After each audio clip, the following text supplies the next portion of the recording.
தக்காளி, புளி, வெள்ளை வெங்காயம், மிளகு,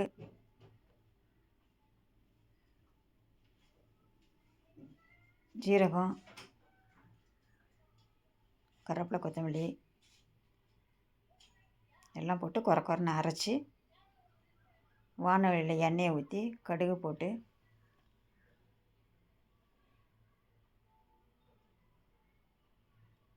ஒரு வரமிளகாய் போட்டு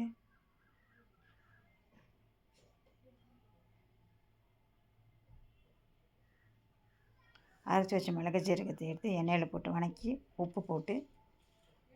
அளவாக தண்ணி ஊற்றி கொஞ்சம் கொத்தமல்லி கிள்ளி மேலே போட்டு பெருங்காயத்தூள், மஞ்சத்தூள் எல்லாம் போட்டு ஒரு கொதி வந்ததும் இறக்கி ஊற்றினா ரசம் ரெடி.